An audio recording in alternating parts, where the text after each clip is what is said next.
Last week, I mentioned that the first types of criminological theory were theological in nature. The idea was that criminals committed crime because it was God's will. God made them that way. Related ideas were demonological. People committed crimes because they were possessed by the devil or possessed by a demon.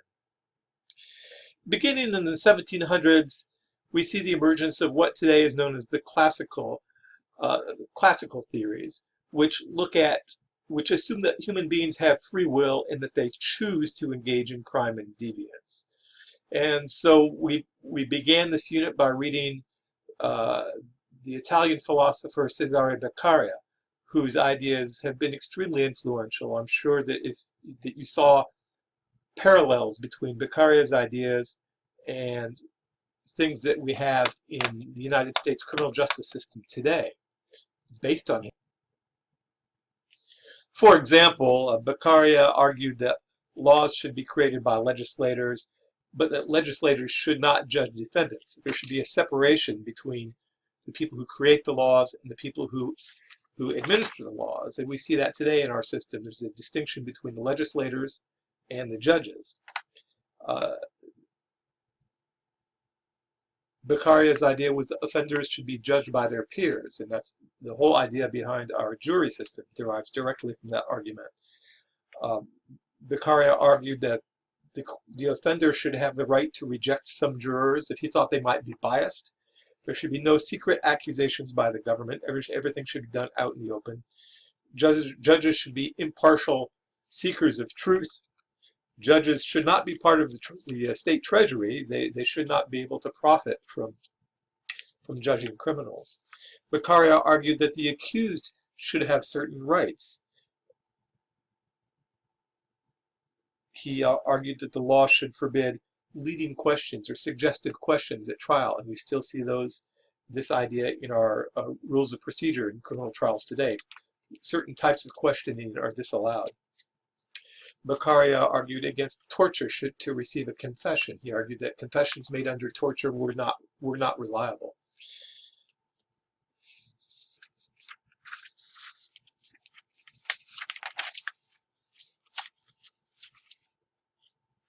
One of Beccaria's main arguments was that punishments should be swift, prompt, and certain. To be effective deterrence, you had to be pretty confident that you would be caught and punished pretty quickly. And this still exists in the neoclassical school today. So we're going to move from Beccaria into more modern theorists working in the same vein, the rational choice theorists. The idea behind rational choice theory is that people choose to commit crimes based on a rational consideration of costs and benefits. So the assumptions here are that people are rational, they're pursuing their own interests, they're trying to maximize their pleasure and minimize their pain, and that they will engage in crime if they believe it's to their advantage overall. From this we get deterrence theory. Deterrence theory is the idea that if punishments are certain enough that people will be deterred from engaging in crime. They'll make a rational calculation that it's not in their best interest to commit that crime.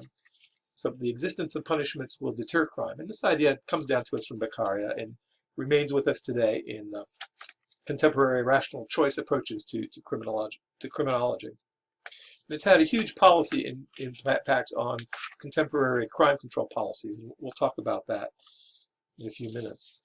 The U.S. criminal justice system has largely abandoned rehabilitation, not totally abandoned rehabilitation, but over the past half century we've removed a lot of the rehabilitative aspects of our criminal justice system, of our correction system, and we're moving more and more towards deterrence.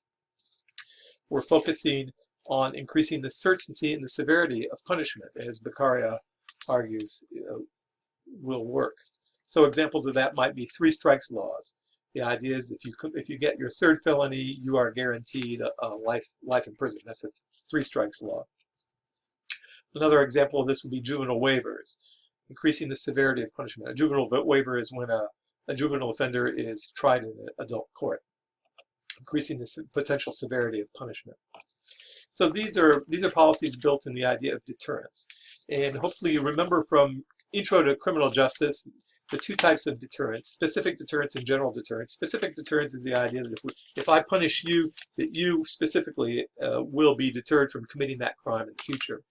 General deterrence means that if I punish you, the other people will see me punishing you, and they will be deterred by viewing your punishment.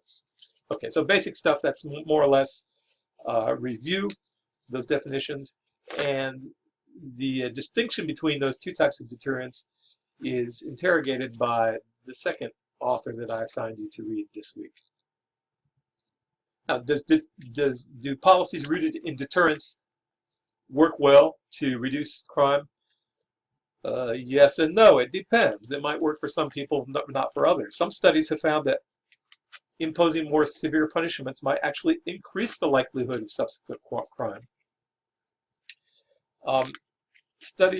Research has shown that increasing the swiftness of punishment does not really reduce subsequent offending. Results of these studies are mixed. The problem is, to do a really good experiment, a gold standard experiment, we would need to have one group of criminals who were caught and punished, and another group of criminals who were not caught and were not punished.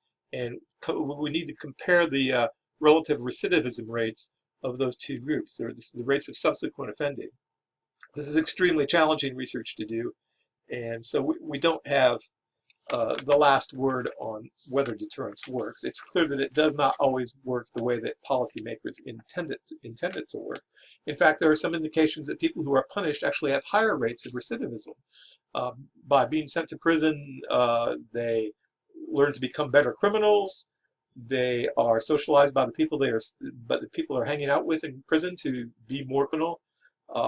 Having a criminal record makes it more difficult for you to lead a straight life, and so that in itself might lead you to recidivate once you are released.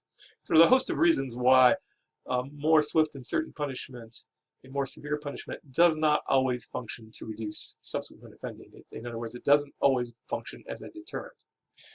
Which brings us to the arguments of the rational choice people, who argue that people are rational and they will calculate the cost and benefits before they commit an offense. This certainly holds true for some offenders, but for many it does not. Many offenders are simply not functioning rationally. Many offenders may not be that rational because they have limited cognitive capacity. In other words, they're not very smart, but they're not able to think or understand the consequences of their actions. Many criminals, even intelligent criminals, might be highly impulsive in acting on the basis of emotion rather than rational cost-benefit analyses. Many people who commit crimes, especially violent crimes, are functioning purely out of emotion. They're angry. They get in a fight in a bar and they commit a violent crime because they're angry, or they're jealous about what their partner is doing. Jealousy, anger can lead you to function emotionally instead of making a rational decision. Also, the effects of drugs, alcohol, and mental illness can reduce your capacity for rational cost-benefit calculations. So for these reasons, deterrence policies rooted in rational choice assumptions very often fail to accomplish what they set out to do. Increasing the certainty of punishment may reduce a moderate amount of crime, and perhaps that's okay. But again, if we are rational policymakers, we have to consider the cost benefits. Is it worth $1 billion to reduce crime by 5%? Well, if we have a city of 100,000 people, $1 billion is a lot of money. To reduce crime 5%, it's probably not worth it. On the other hand, if the federal government could reduce crime across the entire country for $1 billion, that would probably be a bargain. 5% reduction in crime for $1 billion, yeah, I'd take that across the country. I would not take it for my city. Even if these policies have a small amount of success, we need to compare that success with the costs, and not just the financial costs, but the human costs as well. Research shows that changes in the level of the severity of punishment have little to no effect on crime. In other words, punishing people more harshly does not deter crime. Again, primarily because most criminals are not thinking that rationally when they decide to commit the crime. When the certainty of punishment does reduce crime, that reduction is often short-lived and restricted to a specific area. So for example, if we flood a neighborhood with police officers, there's a higher level of certainty that you will be caught. But that, as I just said, that deterrence usually only lasts as long as the police sweep is in action and it's confined to that specific neighborhood. It's not an effective program for the long term. So I am not rejecting rational choice theory out of hand. Clearly, some offenders are thinking rationally. They are engaged in cost-benefit analyses, and these are the people who are most likely to be affected by crime control policies. And so crime control policies can be effective deterrents for a certain fraction of offenders, but certainly not all offenders. Many of our crime control policies are based in the assumption that people are rational. And let me just give you one example. Politicians who are interested in crime reduction often advocate for increased spending on police departments or putting more police on the street. And they'll try to give more money to police departments. Does this work?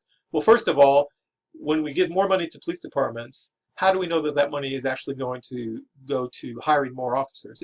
It may just lead to increasing salaries for existing officers or purchases of equipment or other expenditures. So for it to have any chance at deterrence, first we have to ensure that it goes towards hiring more officers. Now, if more police officers are hired, does that mean there's going to be more police officers on the street? Perhaps some of those people will be working in administrative functions that do not have a deterrent capacity. Finally, what if we do successfully increase the number of officers on the street? Will that have a deterrent effect on crime? Think about how often you see a police officer in your neighborhood. In my neighborhood, I see a police officer once or twice a year. You could double the patrols in my neighborhood and I would barely even notice. What if I lived on a street where I saw a police officer once a day and you doubled the amount of patrols? Well, now I see a police officer twice a day. Is that enough to really deter me from doing a crime if I see the cop only twice a day? It might take a whole lot more police officers to really create the deterrent effect, because if the offenders really are rational, they're going to notice. First, they have to notice that there's more officers on the street, and second, they have to fear the consequences of those added officers. Really increasing the number of officers most often does not reduce crime very much at all. It's not really a cost-effective way of crime control. Okay, I've been pretty critical of rational choice theory up to now, for good reason, and especially of the policies based in rational choice theory. Most of them are ineffective, not thought out very well. They're based on faulty assumptions of rationality. However, to be fair, I should describe to you an example in which a policy does work well. A policy rooted in deterrence and rational choice does work quite well. It's called pulling the strings, and it's designed to deal with gangs. And the way pulling the strings or pulling the levers approach works is we bring all the gang members from a certain neighborhood. We bring them all into a big room, and in that room are police officers, social workers, representatives of high schools, community colleges, employment counselors, and so forth. And we present to them a stick and carrot. The stick is the police officers. The message from the police is, we know who you are, we know what you've been doing, and if you continue doing what you're doing, we're going to catch you, we're going to convict you, and you are going to spend time in prison. That's the stick. The carrot is that we have these other people in the room who are able to help these young men and give them alternatives. If you want to get a job, we can help you find a job, we can help you get back into school, we can help you improve your life in a non-criminal conforming manner, and we can help you become a productive citizen. These kinds of programs do work, but as you can see, they work in limited circumstances. They work in specific neighborhoods with youth gangs, They're not going to work with youth gangs in Chicago and Los Angeles, because those are organized crime syndicates that are beyond the reach of social workers and local cops on the beats. But in most cities, youth gangs really are a matter of disaffected teenagers who can be encouraged to move on to the right path, at least some of them. So this is an example of a program rooted in deterrence, and the deterrence is the officers telling you that we're going to catch you, we know what you're doing, and you're headed for a bad end. That's the deterrence, and it does have some limited effect, limited effectiveness. So I did not want to end this lecture by thinking that there's nothing positive about rational choice theory. There absolutely is. We need to understand it because so much of our policy is rooted in rational choice theory. Whether the policy is effective or not, we need to understand the ins and outs of how it works and what the assumptions are. Okay, the authors I've assigned to you probably said it a lot better, but I wanted to sort of wrap it all up and give you some of the policy implications in my video lecture. See you next week.